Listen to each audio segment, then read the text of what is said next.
Welcome students in my YouTube channel Amit Gupta Drug Pharmacology. Today we discuss next topic of your pathophysiology is morphology of cell injury. Previous lecture में हमने discuss किया था कि pathogenesis of cell injury and उसमें हमने देखा था किस तरीके से सेल इंजरी होती है। दो टाइप की सेल इंजरी थी, रिवर्सिबल इंजरी और एक इरिवर्सिबल। रिवर्सिबल में सेल के अंदर कुछ स्ट्रक्चर में चेंजिंग होती है, कुछ उसके फंक्शन में चेंजिंग होती है और दोबारा वो रिवर्स होकर अपने नॉर्मल फंक्शन में नॉर्मल सेल में चेंज हो जाती है, तो उसे क्या आता है रिवर्सिबल इंजरी। और अगर सेल के अंदर इतनी ज़्यादा सेल के अंदर इतनी ज़्यादा चेंजिंग हो, सेल के इतने फंक्शन इफेक्ट हो जाए, सेल की डेथ हो जाए और सेल पूरी तरह से डेथ होने के बाद में सेल अपनी नॉर्मल सेल में नहीं चेंज हो पाए, उस टाइप की इंजरी को बोलते हैं इरिवर्सिबल सेल इंजरी। ठीक है, तो ये हमने देखा था रिवर्सिबल रिवर्सिबल इंजरी में। अब ये हम देख रहे हैं मॉर्फोलॉजी ऑफ सेल इंजरी। जब सेल के अंदर सेल जब डैमेज होती है, सेल के अंदर जो मॉर्फोलॉजी सेल जब डैमेज होगी, सेल के अंदर इंजरी होती है, तो उस टाइम उसके मॉर्फोलॉजिकल उसके जो स्ट्रक्चर में क्या क्या चेंजिंग होती हैं, उस चीज़ों को हम यहाँ पे स्टडी करेंगे। ठीक है, तो after having discuss the molecular and biochemical mechanism of various form of cell injury, we now turn on light microscope morphologic change of reversible irreversible injury। यानी कि जो हमने बायोकेमिकल और बायोमोलिकुलर और बायोकेमिकल मैकेनिज्म के थ्रू सेल इंजरी को हमने देखा था। अब हम देखते हैं कि जो सेल इंजरी हुई है उसमें क्या क्या उसके स्ट्रक्चर में चेंजिंग आए हैं, क्या क्या उसके मॉर्फोलॉजी कैरेक्टर में चेंजिंग आते हैं रिवर्सिबल इंजरी में भी और इरिवर्सिबल इंजरी में। उसको हम कहते हैं मॉर्फोलॉजी ऑफ सेल इंजरी। तो मॉर्फोलॉजी ऑफ सेल इंजरी में पहले हम बात करते हैं किसकी, रिवर्सिबल सेल इंजरी की। Following morphologic form of reversible cell injury are include under the heading, मतलब ये सब जो मॉर्फोलॉजी ऑफ रिवर्सिबल इंजरी के अंदर ये चार जो दिए हुए चार कारण हैं, जो चार चेंजिंग हैं, ये मेनली होते हैं during the reversible cell injury के अंदर। क्या क्या होंगे, पहले आपका हाइड्रोफिक चेंज। हाइड्रोफिक चेंज मतलब क्या है, सेलुलर स्वेलिंग, सेल के अंदर स्वेलिंग हो जाती है, या वैक्यूलर डिजनरेशन होता है, या सेल के अंदर वैक्यूल्स का डिजनरेशन, वैक्यूल और जनरेट हो जाती है। कह सकते हैं सिंपली भाषा में कि हाइड्रोफिलिक चेंजिंग मतलब सेल में स्वेलिंग होना। दूसरा क्या है, फैटिक चेंज, मतलब सेल के अंदर फैट का एक्यूमुलेशन होने लगेगा तो उसे फैटी चेंज बोलते हैं। नंबर थर्ड हाइलिन चेंज, मतलब जो हाइलिन कार्टिलेज जो बनी होती है, मैंने आपको बताया था हाइलिन कार्टिलेज में होती है, बहुत सारे रेटिकुलर फाइबर्स या फिर कोलेजन फाइबर्स के बने हुए होते हैं। इन कोलेजन रेटिकुलर फाइबर्स का जो पैटर्न होता है वो चेंज होना क्या कहलाएगा, हाइलिन चेंज। और म्यूकॉइड चेंज मतलब क्या है, जो म्यूकस जो सेल सिक्रेट करती हैं, या म्यूकस का कहीं रिलीज हो रहा है या म्यूकस का कहीं एक्यूमुलेशन हो रहा है, उसमें जो चेंजिंग होगी उसे बोलेंगे म्यूकस चेंज, यानी कि म्यूकॉइड चेंज। यानी कि जो morphology of reversible cell injury में क्या क्या चेंजिंग होती है, पहला चेंज होगा सेल स्वेलिंग। सेल स्वेलिंग मतलब सेल के अंदर स्वेलिंग हो जाएगी, यानी कि हाइड्रोफोबिक चेंज। दूसरा क्या होगा, फैटी चेंज। तीसरा क्या होगा, हाइलिन चेंज। चौथा क्या होगा, म्यूकॉइड चेंज। अब इन चारों को हम वन बाई वन डिस्कस करते हैं। पहले बात करते हैं हाइड्रोफोबिक चेंज या cell swelling. Hydrophobic change means accumulation of water within the cytoplasm of the cell. The other synonyms used as are cell swelling। यानी हाइड्रोफोबिक चेंज का मतलब क्या है कि वाटर बहुत ज़्यादा सेल के अंदर बहुत सेल के अंदर बहुत ज़्यादा साइटोप्लाज्म में आ जाता है, और बहुत ज़्यादा वाटर होने की वजह से सेल के अंदर का आकार क्या होगा, बढ़ जाएगा, और जिसको हम सेल स्वेलिंग के नाम से भी जानते हैं। यानी कि वाटर का बहुत जमाव हो जाना सेल के अंदर, तो उस कंडीशन क्या बोलते हैं, cell swelling. Cloudy swelling result from impaired regulation of sodium and potassium at the level of cell membrane.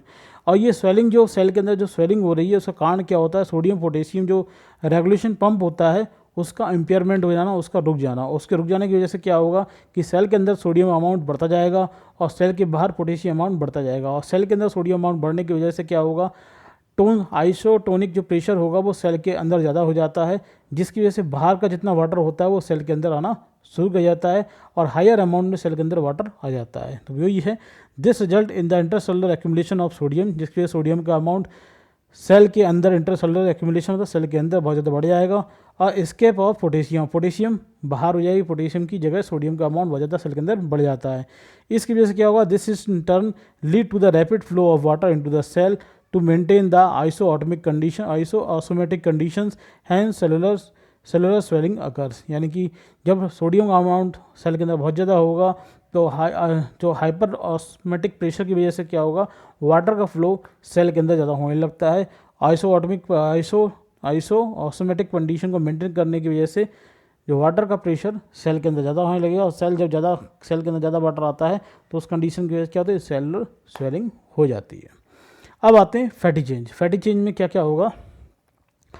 Fatty change refers to the abnormal accumulation of triglyceride in the parenchymal cells. The most common site of fatty change in the body are the liver, heart, skeletal muscles, kidney. Fatty change का मतलब क्या है कि cell के अंदर बहुत सारे triglyceride का फॉर्मेशन, ट्राइग्लिसराइड का एक्यूमुलेशन हो जाना क्या है, फैटी चेंज है।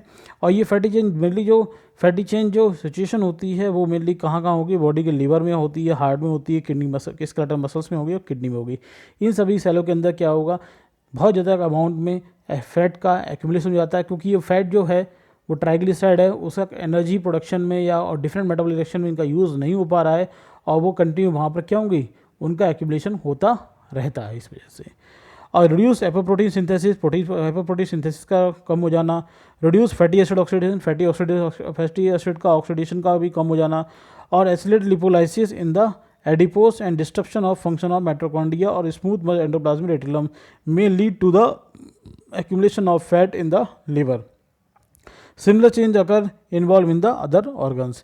यानी कि किसी सेल के अंदर एपोप्रोटीन सिंथेसिस का रिड्यूस हो जाना, एपोप्रोटीन सिंथेसिस ना हो पाए, साथ में फैटी एसिड का ऑक्सीडेशन नहीं हो पा रहा है, साथ में क्या हो, लिपोलाइसिस जो प्रोसेस थी एडिपोज टिश्यू में वो आपकी भी जो बढ़ी हुई थी वो भी रिड्यूस हो जाती है। लिपोलाइसिस में क्या होगा, लिपिड का ब्रेकडाउन होता है, वो भी रिड्यूस हो जाती है। और disruption of function of mitochondria और स्मूथ एंडोप्लाज्मिक रेटिकुलम, और माइटोकॉन्ड्रिया फंक्शन भी डिस्टर्ब हो जाते हैं, रुक जाते हैं, इंटरफेयर हो जाते हैं, और स्मूथ एंडोप्लाज्मिक रेटिकुलम का भी फंक्शन इंटरफेयर हो जाते हैं, जिसकी वजह से क्या होगा कि फैट का यूज़ हो नहीं रहा है सेल के अंदर। जब फैट का यूज़ हो नहीं रहा है तो फैट क्या होगा, अंदर जमा, सेल के अंदर कंटिन्यू उसका क्या होगा, जमा बढ़ता जाएगा। एक प्रोडक्ट जब सेल के अंदर बढ़ रहा है, उसका यूज़ हो रहा है, तो क्या उसकी वो ज़्यादा से अमाउंट में सेल के अंदर नहीं रहेगा। लेकिन अगर उसका यूज़ ही बंद हो गया, उसका जो फैट का यूज़, ट्राइग्लिसराइड का यूज़ था वो बंद हो जाए, तो क्या होगा, ट्राइग्लिसराइड जब यूज़ नहीं हो रहा है और जब कंटिन्यू आता जा रहा है तो सेल के अंदर कंटिन्यू फैट का अमाउंट बढ़ता चला जाता है, तो जिसे बोलते हैं फैटी चेंज। इसी तरीके से अदर सेलों में भी फैट का अमाउंट बढ़ता जाएगा, जिसे बोलते हैं फैटी चेंज। नेक्स्ट क्या है, हैलीन चेंज। हैलीन चेंज मतलब क्या है, जो फाइबर्स का अमाउंट है, आपके रेटिकुलर फाइबर्स हैं, हैलीन कार्टिलेज में कोलेजन फाइबर्स होते हैं, रेटिकुलर फाइबर्स होते हैं, ठीक है, येलो फाइबर्स होते हैं, इन सभी का कहीं बढ़ जाना, कहीं घटना, ये सब क्या है, hyaline change. Hyaline change is associated with the heterogeneous pathogenic conditions होती है। हैलीन चेंज का मतलब क्या है कि एक पैथोजेनिक कंडीशन होती है किसी ऑर्गन में, किसी सेल में, तो उसी कंडीशन में क्या होगा कि फाइबर्स की क्वांटिटी बढ़ेगी या घटेगी। इट में भी इंटरसेलुलर और एक्स्ट्रासेलुलर, ये दोनों टाइप की हो सकती है, क्योंकि सेल के अंदर भी फाइबर्स बढ़ सकते घट सकते हैं, और सेल के बाहर भी फाइबर्स ये बढ़ सकते घट सकते हैं। Intracellular hyaline is mainly seen in the epithelial cells, और जो आपकी एपिथेलियल सेल होती है उनके अंदर जो होता है हैलीन की जो फाइबर्स होते हैं उनका बढ़ना घटना या वो जो चेंजिंग होती है, वो हैलीन चेंज जो मेनली देखने को मिलती है वो किस में मिलती है, एपिथेलियल सेल्स के अंदर दिखती है। जैसे एग्जाम्पल क्या है आपका, hyaline droplet in the proximal tubular epithelium cells in case of excessive reabsorption of plasma protein. जो आपकी प्रॉक्सिमल ट्यूबुलर एपिथेलियल सेल्स होती हैं, प्रॉक्सिमल ट्यूबुलर एपिथेलियल सेल्स होती है, उसमें क्या होता है, जब वो ज़्यादा अमाउंट में excessive reabsorption of plasma protein को ज़्यादा अमाउंट में रीअब्जॉर्ब कर लेती है, तो उस कंडीशन में क्या होता है कि उसके अंदर हाइलीन जो फाइबर्स होते हैं उसके ड्रॉपलेट बहुत सारे बन जाते हैं। तो ड्रॉपलेट कब बने, जब एक्सेसिव अमाउंट में प्लाज्मा प्रोटीन उसके अंदर स्टोर हो गया। इसी तरीके से hyaline degeneration of rectus abdominal muscles called Zenker degenerations occur in typhoid fever. जो आपकी रेक्टस एब्डोमिनल मसल्स होती हैं उनके अंदर कुछ हाइलीन के फाइबर्स होती हैं, वो क्या होते हैं, डीजनरेट हो जाते हैं, वो यानी यहाँ पे क्या होंगे, कम हो जाएंगे, डीजनरेट हो जाते हैं, जिसको हम जेंकर डिसइंटीग्रेशन बोलते हैं। ये कब होता है, टाइफाइड फीवर में होता है। टाइफाइड फीवर की वजह से क्या होगा कि टाइफाइड फीवर की वजह से सेल के अंदर हाइलीन फाइबर्स होंगे, वो आपके डिग्रेड हो जाते हैं, किसके अंदर, रेक्टस एब्डोमिनल मसल्स के अंदर, उसको बोलते हैं जेंकर डीजनरेशन। इसी तरीके से Mallory hyaline cartilage, hyaline represent the aggregate of intermediate filaments in the hepatocyte in the alcoholic liver cell injury. Alcoholic liver cell injury के में क्या होता है कि आपके जो इंटरमीडिएट फिलामेंट्स होते हैं वो आपके बहुत ज़्यादा इकट्ठे हो जाते हैं, जैसे हम मैरी हाइलीन को हाइलीन बोलते हैं। तो मैरी हाइलीन का मतलब क्या है कि बहुत सारे इंटरमीडिएट फिलामेंट्स का हेपेटोसाइट सेल के अंदर जमा हो जाना किस कंडीशन में, अल्कोहल लीवर सेल इंजरी में, तो उसको बोलते हैं माइलिन, माइलोरी, हाइलिन। तो ये 3 एक एग्जाम्पल हो गए जो सेल इंजरी की वजह से हाइलिन के कंसंट्रेशन, हाइलिन के पैटर्न में चेंजिंग हो रही है। पहला क्या हुआ, हाइलिन ड्रॉपलेट। दूसरा क्या हुआ, hyaline degeneration of rectus abdominal muscles. तीसरा क्या हुआ, माइलोरी हाइलिन। ठीक है, अब बात करते हैं extra cellular hyaline is seen in connective tissue. जो एक्स्ट्रा सेलुलर चेंजिंग होती है हाइलिन फाइबर्स की, वो कहाँ होती है, कनेक्टिव टिश्यू में, और इंट्रासेलुलर कहाँ हो रही थी, एपिथेलियल टिश्यू में। तो a few example of extracellular hyaline change occurs कहाँ हो सकते हैं, जैसे hyaline degeneration in leiomyomas of uterus. जो यूट्रस का लियोम्यूकस सेल्स होता है, पार्ट होता है, उसमें क्या होगा, हाइलिन का डिजनरेशन होता है, यानी हाइलिन फाइबर क्या होते हैं, कम हो जाते हैं, जिससे कि इलास्टिसिटी उसकी अफेक्टेड होने लगती है। इसी तरीके से hyalinize old scar of fibrocollagenous tissue. Fibrocollagenous tissue होता है, स्कार का मतलब एक फाइब्रोकोलिनियस टिश्यू का मतलब क्या होता है कि हार्मोनल्स की बढ़ने या घटने की वजह से क्या होता है, एक गांठ बन जाती है, ट्यूबर्स बन जाते हैं, और उन ट्यूबर में क्या होंगे, हाइलिन का अमाउंट, फाइबर का अमाउंट बढ़ जाता है, तो उसके बोलते हैं hyalinous old scar of fibrocollagenous tissue. ठीक है, इसके अलावा hyaline atherosclerosis in the renal vessels in hypertensions and diabetic mellitus. Diabetic mellitus और हाइपरटेंशन के पेशेंट होती हैं, उनके रीनल वेसल्स में क्या होगा, एथेरोस्क्लेरोसिस हो जाता है। क्यों हो जाता है, क्योंकि उनकी वेसल्स में हाइलिन फाइबर्स होते हैं, उनका जमा बहुत ज़्यादा हो जाने के कारण। ये तो बात हुई एक्स्ट्रा सेलुलर की बात। कहाँ हुई, हाइलिन डिजनरेशन कहाँ हुआ, यूट्रस मसल्स, यूट्रस की लियोमायोस में हुआ, वहाँ जमा हो जाएगा बाहर, तो भी ट्यूमर टाइप में बन जाएगा। इस तरह से फाइब्रोकोलिनियस टिश्यू हो जाते हैं, ये बेसिकली आपके हार्मोन के ज़्यादा सेक्रेशन की वजह से भी हाइलिन का ज़्यादा जमा हो जाता है, हाइलिन फाइबर ज़्यादा जमा हो जाएंगे तो भी ट्यूमर जाके स्ट्रक्चर बन जाते हैं। और ये आपका एथेरोस्क्लेरोसिस होता है रीनल वेसल्स में, बेसिकली हाइपरटेंशन के केस में, और डायबिटिक मेलाइटस के केस में क्या होगा कि रीनल वेसल्स में हाइलिन के फाइबर ज़्यादा बढ़ जाते हैं, जिसकी वजह से एथेरोस्क्लेरोसिस जैसी प्रॉब्लम हो जाती है।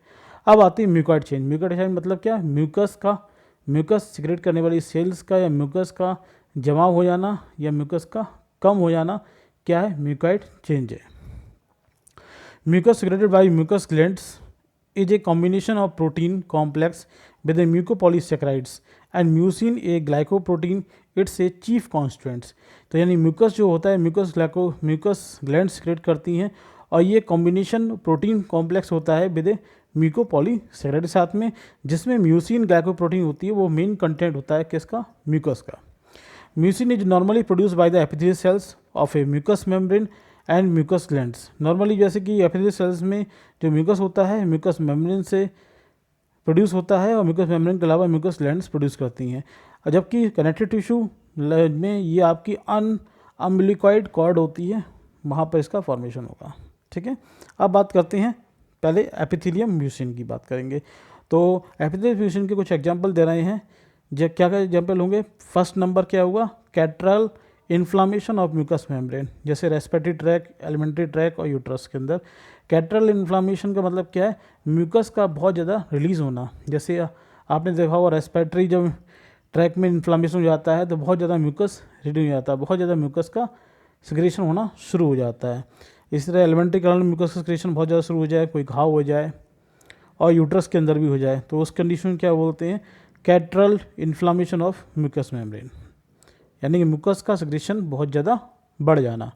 दूसरा क्या, obstruction of duct leading to the mucocele in oral cavity and gall bladder. इसमें क्या होगा कि जो आपका एक डक्ट है जिससे म्यूकस सिक्रेशन हो रहा है, उस डक्ट में गांठ बन जाती है, वो आप रुक जाती है। ऑब्स्ट्रक्शन मतलब ब्लॉकेज हो जाता है, और डक्ट के रुक जाने के कारण उसमें म्यूकस बहुत ज़्यादा इकट्ठा हो जाएगा, तो एक गांठ लाइक, एक ट्यूमर लाइक स्ट्रक्चर बन जाता है ओरल कैविटी में और गॉल ब्लैडर में।